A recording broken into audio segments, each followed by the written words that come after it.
Just a reminder to vote in this week's Locals poll, where you decide what deck I take to Locals every single week. Without any further ado, I hope you enjoyed the video.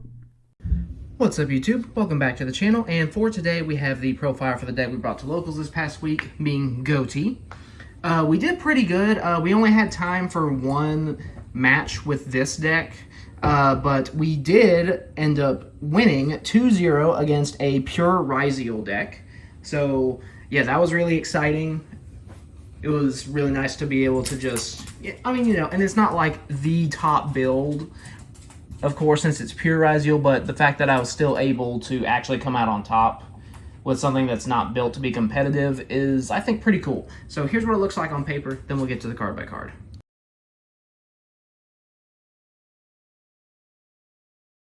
Alright, so starting off with our monsters, we of course have 2 copies of Seek's Moonlight of the Ghoti.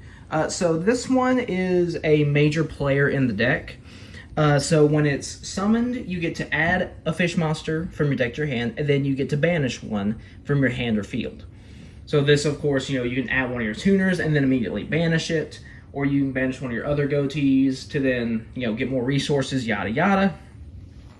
And then if this guy gets banished, you can banish a fish monster from your hand, grave, or field, and then special summon him. So this is great because you can trigger it during either turn to just really snowball your banishing. It's really nice. Next, 2 copies of Snopios, Shade of the Ghoti. This one is kind of like a hand trap kind of Ghoti. So basically, during the main phase, as a quick effect, you can banish 2 fish monsters from your hand and or grave to special summon it. And when it gets special summon it, you can target a card on the field, and that target now becomes banished if it leaves the field.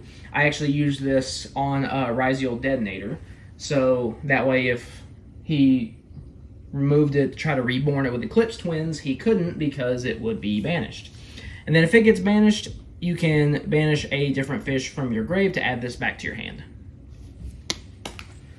Next, 3 copies of Izip, Omen of the Ghoti. This one basically is just an extender. When a fish monster gets banished, you can special summon it from your hand. And then it does have an effect where you can get one of your banished Ghoti spell or traps. Or excuse me, one of your Ghoti traps, because there are no Ghoti spells. One of your Ghoti traps that's banished or in your grave and reset it. That doesn't really come up all that often, though. It's mainly just for another free body for either synchros or links. Next, getting into the tuners now. 2 copies of Zep, Ruby of the Ghoti. This one, when it's banished during our opponent's turn, we get to immediately summon it. And then when it gets summoned during our opponent's turn, we can quick synchro. So this is another way to get into Deep Beyond.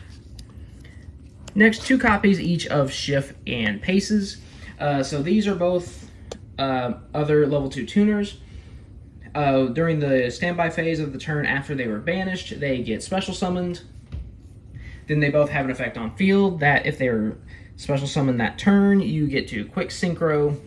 Or well, if it's your opponent's turn and they were special summoned that turn. And then they do have unique effects. Shift, you can banish it from the grave to boost a fish by 500. And then for Paces, you can banish it from your field to special summon a fish monster from your hand. Then we, of course, have 3 copies of Keef, Merc of the Ghoti. This one, it's kind of another free extender because we can just special summon it if a fish monster is on the field. And then, very similarly to the tuners, if it was banished during the next standby phase, you get to revive it back.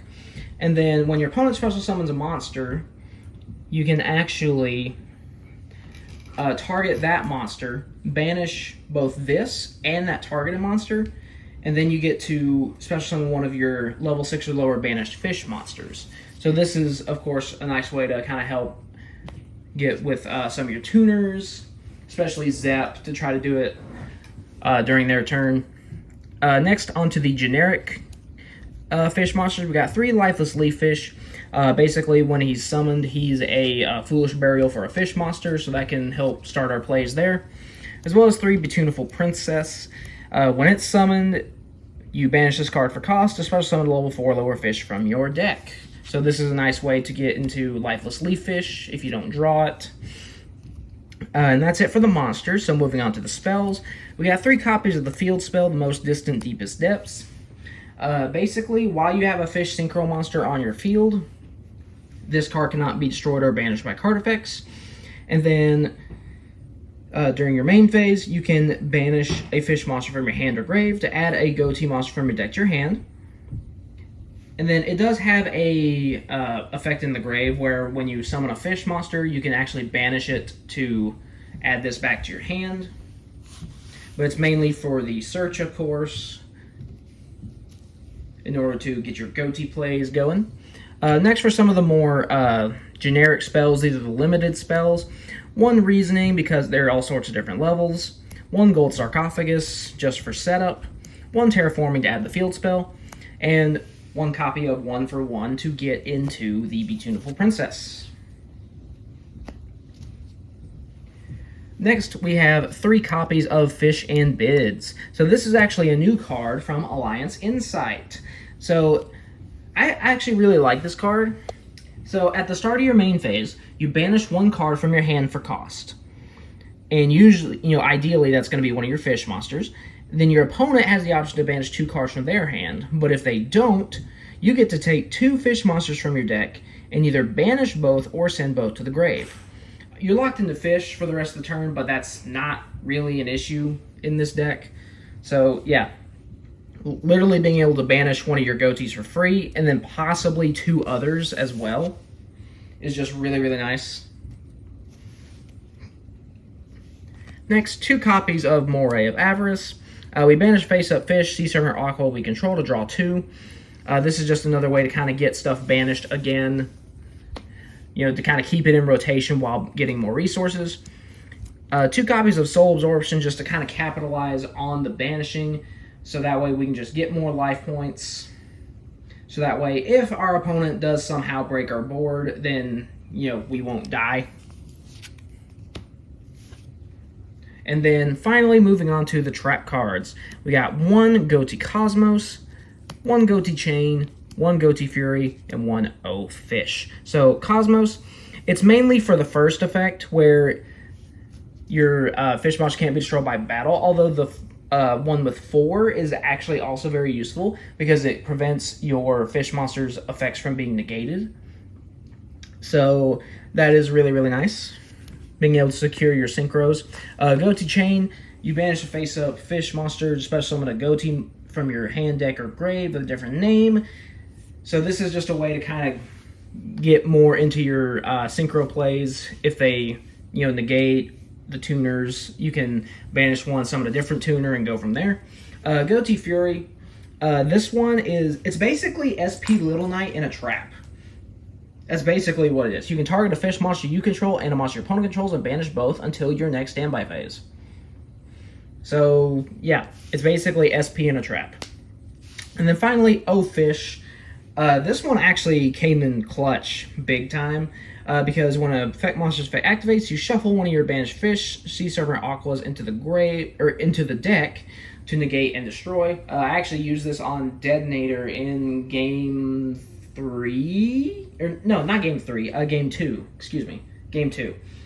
Sorry, that one was just a really long game. But yeah, so I used that on game 2 because he chained the Detonator to pop one of my tuners. And he didn't have any materials left on it, so then I used O Fish to just negate and destroy it. So that was really fun. And that is actually it for the main deck, so let's move on to the extra deck. And of course, I am moving a little faster because we've done multiple deck profiles for this deck before. Most of the cards are actually the same, so yeah, able to move pretty fast. 1 Mistar Boy, just because I like him. He's good to make during your turn, during your own turn. That way you can just make your Deep Beyond even bigger to try to push for game. 2 copies of Abyss Keeper. This can serve as an extender as well as removal. So really nice there.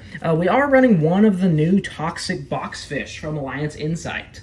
So this one, when it's Synchro Summon, you can target a card in either grave and banish it.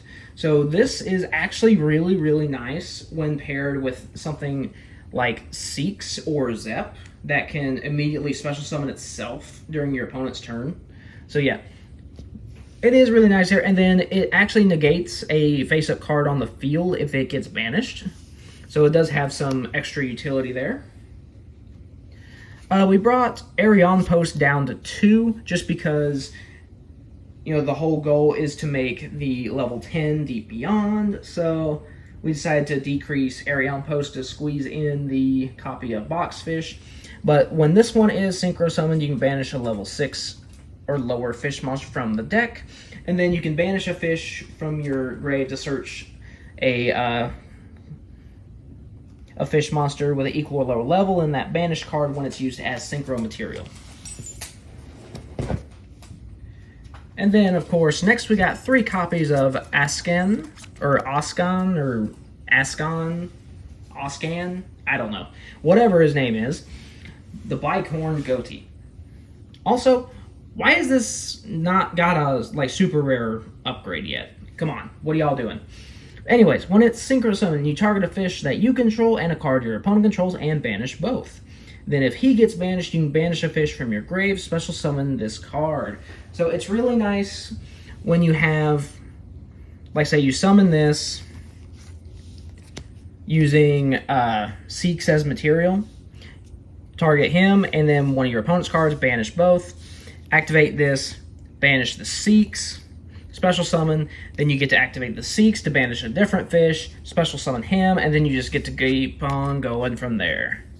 Really nice interruption there. Next, we got 3 copies of Guoglim, the Spear of the Ghoti. So this one's kind of this one's a decent synchro to make during your turn. Not so much as good during your opponent's turn. But this one's a decent option to go for, like if you go first, then you make Deep Beyond during your opponent's turn, and then it's back to you. If you're able to make this actually is a decent option. So basically, it banishes whatever it battles, basically. That's basically all it's used for. It does have a second effect, but that doesn't really come up.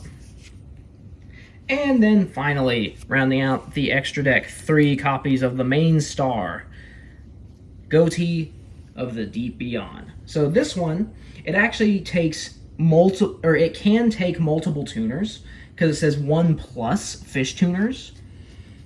So it's very flexible to make. If it's synchro summoned your opponent's turn, you get to banish everything on the field. So that's really nice. And then, of course, during the standby phase of the next turn after this was banished from the monster zone, you get to special summon it, and the original attack becomes 500 times the number of banished monsters. That is both yours and your opponent's. So he can get really, really big. I think in one of the clips for the Training for Locals video, that's going to be in the end screen at the end of the video, I think I actually got him up to like 10,000 at one point or something like that. But yeah, so that is actually it for the deck profile. I hope you enjoyed. This is a really fun deck, and it's actually a pretty good deck as well. Like, it has really nice grind game, really nice interruptions during your opponent's turn, and yeah, really fun, really cheap. Highly recommend this deck. Yeah, so like, subscribe, vote in the locals poll, that good stuff, and I'll see you guys next time.